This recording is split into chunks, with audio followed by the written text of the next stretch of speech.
Good evening friends. आज हम लोग पढ़ेंगे कैल्साइनर डिजाइन। तो कैल्साइनर डिजाइन करते हैं कैसे। जनरली आजकल जो नए कैल्साइनर आ रहे हैं उनमें रिटेंशन टाइम जो अर्लियर जो 4 से 4 सेकंड होता था वो आजकल कितना होगा 8 to 10 सेकंड, कई जगह तो 12 सेकंड हो गया। तो क्या होता है कैल्साइनर डिजाइन आपको क्यों आना चाहिए, पहले तो उसका इंपॉर्टेंस पता होना चाहिए कि कैल्साइनर डिजाइन आने क्यों जरूरी है। कैल्साइनर डिजाइन का कंसेप्ट इसलिए क्लियर होना चाहिए आपको क्योंकि जब आजकल आपका एएफआर जब हम लोग जलाते हैं किसी भी सीमेंट इंडस्ट्री में, जब हम लोग एएफआर जलाते हैं तो उस इंडस्ट्री में सबसे पहले इंपॉर्टेंट क्या है अपना कि हम लोग ये देखते हैं कि हमारा रिटेंशन टाइम कितना है। क्योंकि आपका जो एएफआर परसेंटेज, क्योंकि जब आप रिटेंशन टाइम किसी भी कैल्साइनर जब बढ़ाते हैं तो उसको आपको क्या बेनिफिट मिलता है, आपको क्या होता है कि जो भी लो वोलेटाइल कंपोनेंट जो होते हैं, फ्यूल्स होते हैं, उनका जो बर्निंग होता है वो इजी हो जाता है। तो होता है कि हम लोग रिटेंशन टाइम बढ़ा देते हैं और लो वोलेटाइल कंपोनेंट से ऑक्सीजन कंसंट्रेशन बढ़ा देते हैं। तो एक और थंब रूल आप याद कर लीजिए, जैसे जैसे आपको वोलेटिलिटी कम होती जाएगी उतना आपको ऑक्सीजन कंसंट्रेशन आपको उतना ही रिक्यूपरेशन एयर आपका बढ़ता जाएगा, जो कि मैंने हीट बैलेंस के टॉपिक में बताया था। तो जो आज इस मॉड्यूल का मेन भी मेरा ये है कि आपको पहले तो कांसेप्ट क्लियर होना चाहिए। कई लोग बड़ा इसको समझ लो, अरे यार कैल्साइनर डिजाइन पूछ लिया, बड़ा हाई फाई सवाल पूछ लिया। ऐसा कुछ नहीं, बड़ा सिंपल होता है।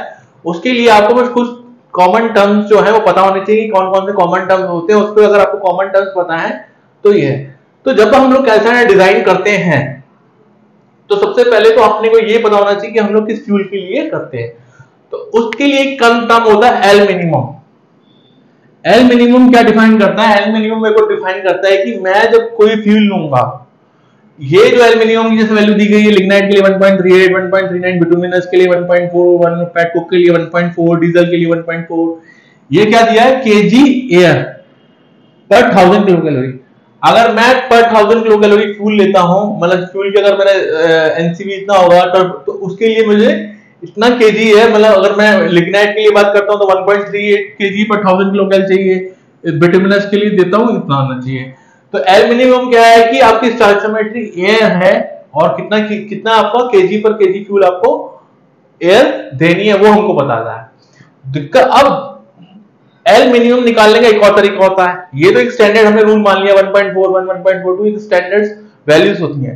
दूसरा, अगर आपको अपने प्लांट का निकालना है, ठीक है ना, तो उस केस में अगर आपको निकालने के लिए एक फॉर्मूला होता है एल मिनिमम का 1.293 का दिखाता है डेंसिटी ऑफ एयर दिखाता है। उसके बाद 32.12 into percentage of carbon 16/2 minus percentage of oxygen. Minus इसलिए कर रहे हैं क्योंकि हम लोग एयर रिक्वायरमेंट ले रहे हैं, तो ऑक्सीजन ऑलरेडी जो अपना फ्यूल में रहता है उसको हम लोग माइनस करते हैं, plus sulphur plus nitrogen percentage. तो ये अगर आपको कोई भी अगर आपका अल्टीमेट एनालिसिस पता है आपको अपने प्लांट का, तो उस बेसिस पर अल्टीमेट एनालिसिस की वैल्यू अगर मैं इस वाली क्वेश्चन में डाल देता हूं एल मिनिमम की, तो आपको केजी पर केजी फ्यूल निकल जाएगा। क्योंकि जब मैं कैल्साइनर डिजाइन करूंगा तो मुझे एल मिनिमम का रिक्वायरमेंट होगा, इसलिए मैंने आपको डिजाइन से पहले थोड़ा बहुत इसका जो कंसेप्ट रहता है एल मिनिमम का वो मैंने आपको रिवाइज करवा दिया। अब जो हम लोग कैल्साइनर डिजाइन करने जा रहे हैं उसमें हमको क्या क्या दिया हुआ है? हमको ये दिया गया है कि जो calcination of material entering in PC vessel, तो जो calcination of material in PC vessel है 20%। इसका मतलब है कि जब मेरा मटेरियल जब कैल्साइनर में कैसे आता है, फिफ्थ साइक्लोन से होते हुए छठे साइक्लोन में जाता है, छठे साइक्लोन से होते हुए क्लीन इनलेट में मटेरियल हमारा जाता है। जनरली हमारा जो गैस फ्लो, जो भी हमारा जो मटेरियल का फ्लो रहता है, तो हमारा ये दिखा रहा है कि calcination of material entering in PC vessel is equal to 20%। इसका मतलब जो फिफ्थ साइक्लोन से मेरा जो मटेरियल निकल रहा है वो कितना कैल्साइंड है? 20% है। उसके बाद जो लीविंग कर रहा है, लीविंग का मतलब जो है 95% कर रहा है। मतलब जो सिक्स साइक्लोन में जा रहा है और जो क्लीन इनलेट में जा रहा है वो कितना जा रहा है? 95% कैल्सिनेशन जाता है। कभी भी आपका कैल्सिनेशन 100% नहीं होता। अगर आपका 100% कैल्सिनेशन हो गया तो आपका कैल्साइनर चोक हो जाएगा, जाम हो जाएगा और क्लिंकर फॉर्मेशन वहीं होना शुरू हो जाएगा। तो हम लोग हमेशा जो डिग्री ऑफ कैल्सिनेशन रखते हैं 90 to 95% कैल्साइनर में रखते हैं। जो बचा हुआ 5-10% होता है उसको हम लोग कहाँ करते हैं? किलन में हम लोग कैल्सिनेशन करते हैं। तो इसका मतलब जो मेरा फिफ्थ साइक्लोन की जो एंट्री है, मान के चलो अगर मैं 6 स्टेज प्रीहीटर है, फिफ्थ साइक्लोन की जो एंट्री है उसमें कितना परसेंट जा रहा है? 20% कैल्साइन जा रहा है। ओके, और रेस्ट मेरा कहां जा रहा है? ये किलन इनलेट में जा रहा है। ये मेरे को दिया है, ठीक है ना। तो आपको जब डिजाइन करना होगा तो आपको ये पता होना चाहिए कि मेरे को कितना कैल्सिनेशन, क्योंकि जब 20% की अगर मैं बात कर रहा हूं तो इसका मतलब 90% की बात हो रही है। तो इसका मतलब 20% तो मेरा पहले से ही कैल्सिनेशन हो चुका है 5 साइक्लोन में, ठीक है ना। अब 5% मेरा कैल्सिनेशन कहां होगा, केलन में होगा। तो ओवरऑल जो कैल्सिनेशन जो आपका किसमें होगा, 75% कैल्सिनेशन कहां होगा, आपका कैल्साइनर में होगा। तो ये आपको फंडे क्लियर होने चाहिए जो हमको दिया हुआ है। दूसरा मेरे को क्या दिया हुआ है कि एल मिनिमम मेरे को जो दिया गया है वो दिया गया 1.42 kg पर 1000 किलोकैल। मतलब जो मेरे को एयर का जो रेशियो दिया गया है वो कितना दिया गया है, 1.42 दिया गया है। कैल्साइनर का डायमीटर जो मेरे को दिया गया है वो 7.5 मीटर दिया गया है। हाइट दी गई है 45 मीटर दी गई है। इफेक्टिव डायमीटर को 7.1 मीटर दी गई है। तो सबसे पहले तो मैं क्या करूंगा, इसका वॉल्यूम निकाल दूंगा। अब क्या होता है कि ये सिलेंडर का डायमीटर जो है एक्सटर्नल है और जो उसका इफेक्टिव है, इफेक्टिव मतलब जो रिफ्रैक्टरी और इंसुलेशन को जो हम लोग माइनस करने के बाद जो मेरा इफेक्टिव आ रहा है वो 7.1 है। उसके बेसिस से मैंने pi D square by 4, pi D square है जो आपका सरफेस एरिया होता है, मतलब जो वॉल्यूम रहता है सॉरी इसका कहते हैं सिलेंडर का स्फेरिकल फॉर्म में हमने इसका ले लिया। तो ये मेरा आ गया 1781 मीटर क्यूब पर। तो ये आपने वॉल्यूम निकाल दिया है, ठीक है ना। पाई डी स्क्वायर बाय 4, डी का आपको डायमीटर पता है कैल्साइनर का, हाइट पता है और वैल्यू लगा के आपने क्या कर दिया, pi D square by 4 into H. तो ये आपका आ गया वॉल्यूम। अब आता है कि हमको क्या दिया है, क्लिंकर प्रोडक्शन। क्लिंकर प्रोडक्शन हमको कितना दिया, 5100 टीपीडी दिया, कितना दिया, टन पर डे। ओके, उसके बाद दूसरा हमको क्या दिया गया, specific heat consumption. Specific heat consumption कितना दिया, 680 किलोकैल पर केजी क्लिंकर। किलन, अब इसमें एक और चीज दी गई है कि जो किलन में फ्यूल कंजप्शन दे दिया गया आपको 38% और कैल्साइनर में दे दिया गया 62%, ठीक है ना। Raw mill to clinker factor जो दिया गया है 1.50 दिया। Raw mill to clinker factor का मतलब है कि kg of raw mill, okay, ये मतलब अगर मेरे को 1 केजी क्लिंकर प्रोड्यूस करना है तो मुझे क्या करना पड़ेगा, 1.5 केजी रॉ मिल देनी पड़ेगी। तो ये मुझे क्या दिया, 1.5। तो अगर मान के चलो मेरे को raw mill to clinker factor दिया गया है, अगर मेरे को रॉ मिल का फ्लो रेट निकालना है तो रॉ मिल का मैं फ्लो रेट कैसे निकालूंगा, 1.5 इंटू 1500 टीपीडी पर टन पर क्लिंकर प्रोडक्शन दिया हुआ है, उसको टन को मैं 1000 में मल्टीप्लाई करने के लिए 1000 से मल्टीप्लाई कर दूंगा, divided by 3600 into 24। TP ton है तो टन को मेरे को किसमें करना पड़ेगा, डे को किसमें करना पड़ेगा, मेरे को आवर में करने के लिए 24 से मैंने मल्टीप्लाई कर दिया, और आवर को 3600 से, मतलब जो आवर को किससे मल्टीप्लाई करना पड़ेगा, सेकंड में कन्वर्ट करने के लिए 3600 से। तो टोटल मेरा कितना आ गया, केजी पर सेकंड मेरा क्या आ गया, रॉ मिल का फ्लो रेट आ गया है। तो आपको जब क्या करना पड़ेगा, 85.4 रॉ मिल का फ्लो रेट आ गया है। ये मैं क्यों निकाल रहा हूं, यह आपको आगे पता चलेगा जब हम लोग उसको यूज करेंगे कि कितना कैल्सिनेशन हो रहा है। कोई जो टोटल रॉ मिल हुआ, मतलब जो टोटल रॉ मिल आपका जो सिस्टम में जा रहा है वो कितना है, 85.44 केजी पर सेकंड के साथ जा रहा है, जिसमें से 75% कहां यूज हो रहा है, आपका कैल्साइनर में, और रेस्ट आपका 25% कहां यूज हो रहा है, साइक्लोन में और किलन में यूटिलाइजेशन हो रहा है। अब आता है लॉस ऑफ इग्निशन और रॉ मिल। तो लॉस ऑफ इग्निशन और रॉ मिल कितना है, 36.5%। अब लॉस ऑफ इग्निशन का मतलब हुआ है कि 36.5% का मतलब है कि जो मैं टोटल CaCO3 डाला था उसमें से 36.5% मेरा उड़ गया है। ओके, जो मेरा लॉस हुआ है, ओके, लॉस होने का कितना, 36.5%। मान लो अगर मेरा ये जितना भी रॉ मिल था 85.54, इसका अगर मैं 36% डालूंगा, ओके, अगर मैं इसका 36% डालूंगा और तो वो मेरा टोटल रॉ मिल जो उड़ा है, और जो आएगा, मतलब मान के चलो, अगर मान के चलो मेरे को कोई पूछता है कि कैल्साइनर में कितना रॉ मिल उड़ा, तो आप कैसे निकालोगे, आप निकालोगे 85.54 का हम लोग लेंगे 0.365 इंटू 0.75, क्योंकि आपका जो कैल्साइनर में जो उड़ा है वो कितना उड़ा है, 0.75। तो हम लोग वैसे भी हम लोग डायरेक्ट निकाल सकते हैं, ठीक है। अगर आपसे कोई पूछता है कि किलन में कितना उड़ा है तो 0.05 इंटू 0.365 इंटू 85.54। अगर आपसे कोई पूछता है कि साइक्लोन में कितना उड़ा है तो क्या करोगे, 0.20 इंटू 0.365 इंटू 85.4। तो इतना मेरा लॉस ऑफ इग्निशन में चला गया। मैं 36% में लॉस ऑफ इग्निशन मतलब वो गैसेस में कन्वर्ट होकर बाहर निकल गया, और जो बचा हुआ था मेरा वो कहां पता चला, वो कहां है, वो क्लिंकर में कन्वर्ट हो गया है। अब एक और जो चीज दी गई है वो मेरे को क्या दी है, कैल्साइनर आउटलेट O2। तो कैल्साइनर O2 कितना दिया गया मेरे को, 2% दिया गया है। किलन इनलेट O2 कितना दिया, 2%। तो ये मेरे को और डाटा दिए गए हैं। तो जब हम लोग कैल्साइनर डिजाइन करते हैं, तो कैल्साइनर डिजाइन करते समय हमको क्या करना पड़ता है, हमको ये देखना पड़ता है कि टोटल गैसेस मेरी जो कैल्साइनर में कौन कौन सी जाते हैं। जो अभी हम लोग बात कर रहे हैं वो हम लोग बात कर रहे हैं आईएलसी के लिए। किसके लिए बात कर रहे हैं? आईएलसी। आईएलसी कैल्साइनर के लिए बात कर रहे हैं। तो आईएलसी कैल्साइनर में क्या होगा कि जो आपकी टर्सरी एयर हुई और सेकेंडरी एयर दोनों मिक्स होते हुए आपके कैल्साइनर में जाएगी और कर देगी। तो अगर जिसको आईएलसी आईएलसी का कांसेप्ट नहीं पता है, मैं उसको एक बार रिपीट कर देता हूं। आईएलसी में क्या होता है कि जो टर्सरी एयर और सेकेंडरी एयर होती है वो मिक्सिंग दोनों में मिक्स हो जाती है और आपकी पास हो जाती है कैल्साइनर से। जबकि आपकी ये एसएलसी में क्या रहता है, टर्सरी एयर और सेकेंडरी एयर की जो मिक्सिंग होती है एक दूसरे के पैरेलल चलती है। तो ये दोनों का जो है डिफरेंस है एसएलसी में और आईएलसी में। तो जब मैं आईएलसी की बात करता हूं तो आईएलसी में किलन में हमारे कौन कौन सी गैसेस जो है कैल्साइनर में जाएंगी। तो सबसे पहले जब आप कोयला दोगे, ओके, तो उसके लिए हम लोग जब कोयला हम लोग जला रहे हैं सिस्टम में, तो उसके लिए हम लोग क्या देते हैं, स्टैचोमेट्री एयर देते हैं। तो सबसे पहले जो हम लोग किलन की कोयले जलाएंगे उसकी स्टैचोमेट्री एयर देंगे। सिमिलरली जब मैं कैल्साइनर की गैसेस जलाऊं, कैल्साइनर में कोयला जलाऊंगा तो कैल्साइनर के लिए स्टैचोमेट्री। तो stoichiometry air requirement for kiln, stoichiometry air requirement for calciner. तो इससे मेरे को निकल जाएगी स्टैचोमेट्री। तीसरा मेरा कौन सी गैसेस जाएंगी, जब मेरा फ्यूल जलेगा, जब मेरा कोयला जलेगा किलन का, उसकी गैसेस मेरी कैल्साइनर में जाएंगी। चौथा मेरा क्या जाएगा, चौथा मेरा जाएगा कि कैल्साइनर का जो फ्यूल जलेगा उसकी गैसेस जाएंगी।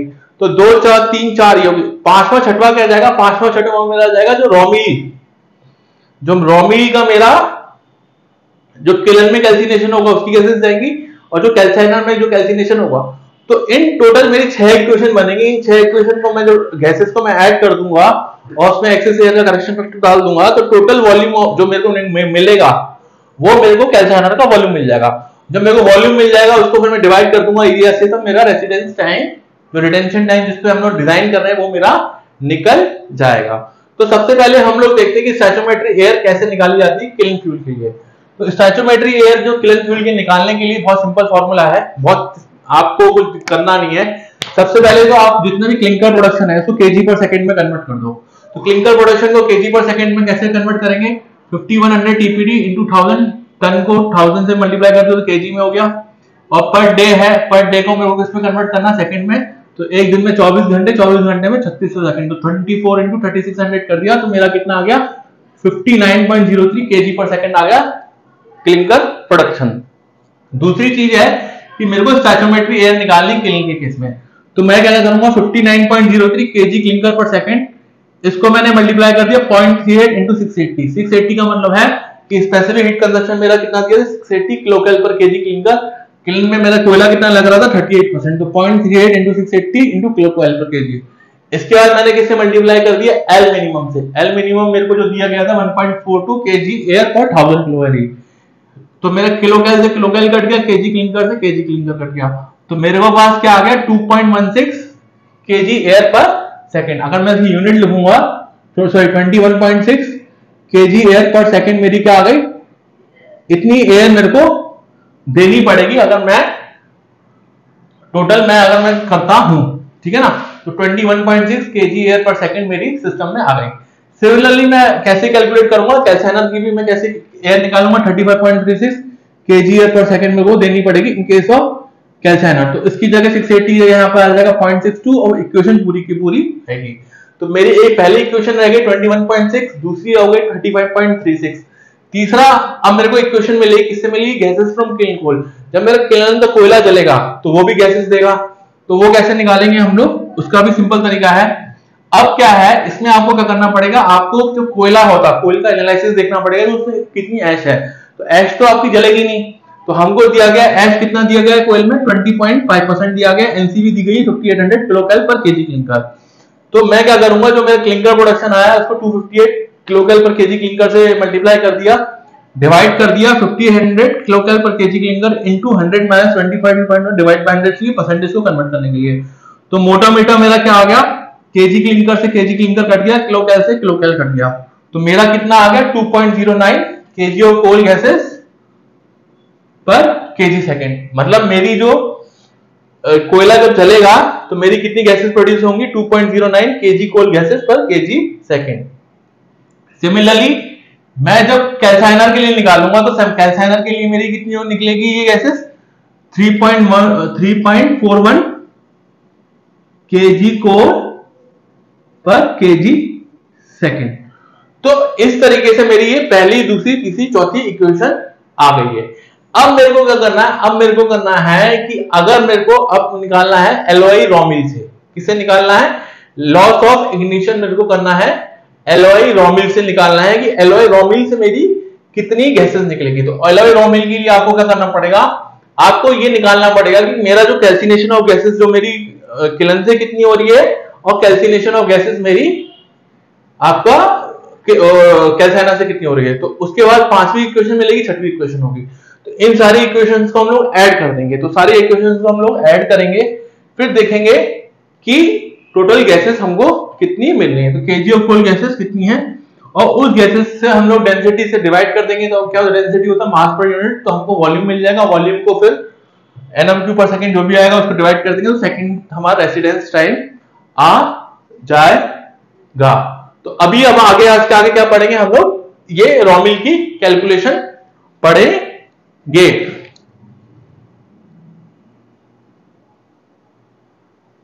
गुड इवनिंग फ्रेंड्स, जो आज हम लोग जो पढ़ेंगे मेनली पढ़ेंगे कि आगे का पार्ट की जो कैल्साइनर जो डिजाइन हमने जो किया था उसमें और क्या क्या चीजें रह गई हैं।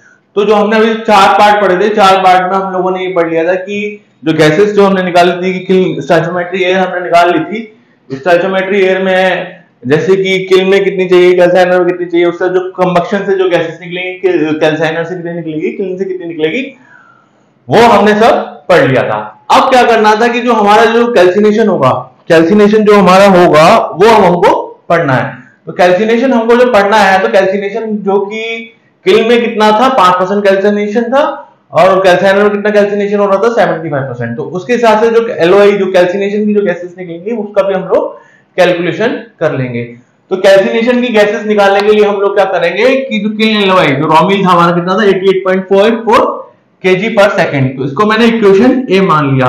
तो इक्वेशन ए से क्या करूंगा, फ्रॉम इक्वेशन ए मैं ये जो 88.54 वाली वैल्यू मैंने कहां से ली, रॉमिल से ली। इसको मैंने इसका 36.8% लॉस ऑफ इग्निशन मेरा टोटल हो रहा था, उसका कितना हो गया 5% मेरा किल में हो रहा था। 0.05 into 0.365 into 88.54, तो मेरा कितना आ गया 1.62 kg पर सेकेंड जो आ गया मेरा किल से। जो कैल्सिनेशन से जो भी गैसेस निकलेंगी किल से मेरा इतना निकलेगा, क्योंकि मेरा जो टोटल कैल्सिनेशन जो टोटल वो एलओआई है वो 36% है। तो 36 में से भी कितना होगा अपना टोटल रॉमिल का 88.4 का मैंने 36% ले लिया, उसका भी 36 का ही 5% किसमें होगा, किल में होगा। तो ये आ गया मेरा 1.62। सिमिलरली जब मैं कैल्साइनर का निकालूंगा तो कैल्साइनर का भी मेरा कितना होगा 100 - 20 - 5 डिवाइडेड बाय 100 मतलब 75% होगा मेरा कैल्सिनेशन कैल्साइनर में। तो वो कितना आ गया 24.24 kg पर सेकेंड मेरा कैल्साइनर में आ गया। अब क्या करेंगे, जो हमारी 6 इक्वेशंस थी, मतलब जो 6 इक्वेशंस हमारी जो 6 गैसेस थी, इन सबको हम लोग ऐड कर देंगे।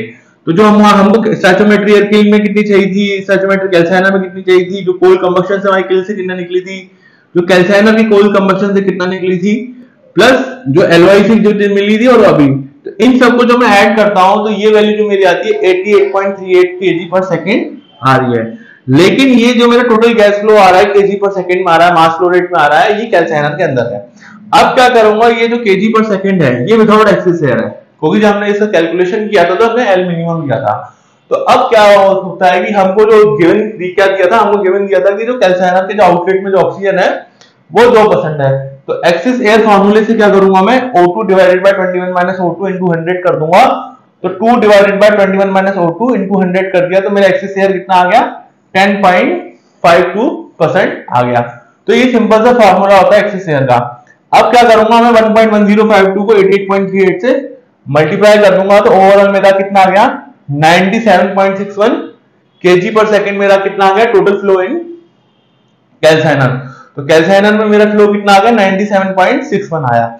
अगर मेरे को ये निकालना होगा, ठीक है ना, कि अपना 97.61 तो टोटल गैस फ्लो आ गया कैल्साइनर में, इसमें एक्सिस एयर कितनी है, तो जो विदाउट एक्सिस एयर मेरा 88.38 इसको माइनस कर दूंगा तो मेरा कितना आ गया 9.30 kg पर सेकेंड। ये मेरी क्वांटिटी किसकी आ गई, एक्सिस एयर की आ गई।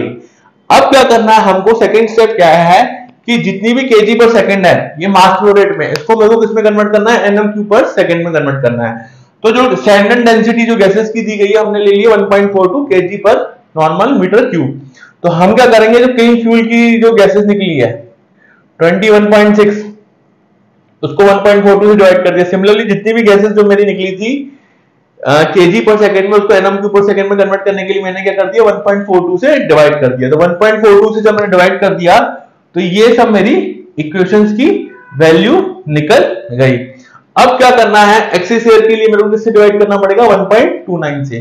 तो ये जो मेरी वैल्यू निकल गई नॉर्मल मीटर क्यूब पर सेकंड में आ गई। तो अगर मैं सबको ऐड करता हूं तो मेरा कितना आ गया, 64.40 एनएम क्यूब पर सेकंड, मतलब इतना मेरा नॉर्मल मीटर क्यूब पर सेकंड, इतना गैसेस का वॉल्यूम आ गया कैल्साइनर के अंदर। अब क्या करना है अपने को, अब अपने को लगाना है डेंसिटी करेक्शन फैक्टर। क्या लगाना है, डेंसिटी करेक्शन फैक्टर। तो डेंसिटी करेक्शन फैक्टर निकालने के लिए क्या करेंगे, जब मैंने ये 64.40 एनएम क्यूब पर सेकंड निकाला है तो पहले तो इसकी एवरेज गैस डेंसिटी निकालूंगी, स्टैंडर्ड गैस डेंसिटी कितनी है।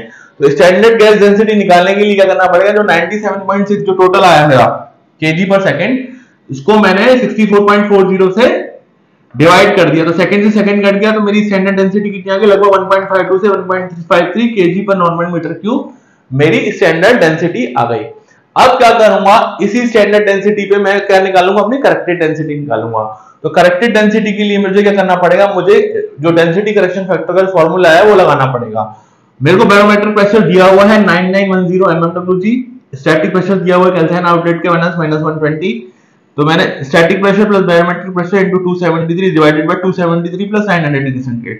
तो कैल्साइनर का टेंपरेचर मैंने कितना मान लिया, 900 डिग्री सेंटीग्रेड मान लिया, इनटू एटमॉस्फेयर प्रेशर, तो वो कितना आ गया 10336, इनटू जो स्टैंडर्ड डेंसिटी मैंने 1.52 ले ली।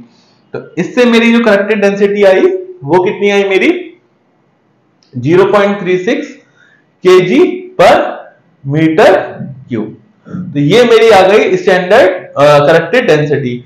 अब क्या करूंगा, जो ये करेक्टेड डेंसिटी आई है इसको मैं किसमें कन्वर्ट करूंगा, मीटर क्यूब पर सेकंड में। तो उसको मैं कैसे कन्वर्ट करूंगा, जो मेरे 64.40 एनएम क्यूब पर सेकंड है उसको 1.52 से मल्टीप्लाई कर दिया डिवाइडेड बाय करेक्टेड डेंसिटी, तो ये आ गया 285 मीटर क्यूब पर सेकंड।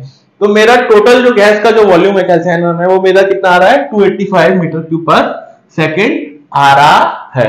अब क्या है कि जब हमने पढ़ा था कि जो टोटल जो गैस का जो वॉल्यूम था, मतलब जो कैल्साइनर का इफेक्टिव वॉल्यूम जो था, इफेक्टिव वॉल्यूम जो था मेरा, ये मेरे लगभग 1571 मीटर क्यूब के आसपास था। तो अब क्या करना है, ये 1571 को जो मैं डिवाइड कर दूंगा 285 से, तो लगभग मेरा ये रिटेंशन टाइम आएगा 6 से 6.5 सेकेंड। एक बार चेक कर लेना, 1571 ही था, ये कितना था, तो वो अपना रिटेंशन टाइम आपका आ गया। तो कहने का मतलब है कि अगर आपको कोई भी कैल्साइनर डिजाइन करना है तो कैल्साइनर डिजाइन करने के लिए आपको 6 गैसेस निकालनी पड़ेगी। 6 गैसेस कौन कौन सी, 2 स्टोइचोमेट्री निकालनी पड़ेगी, एक कैल्साइनर में निकालनी पड़ेगी, एक किल में निकालनी पड़ेगी। मान लो अब हम लोग एएफआर का केस यूज करते हैं, ठीक है ना।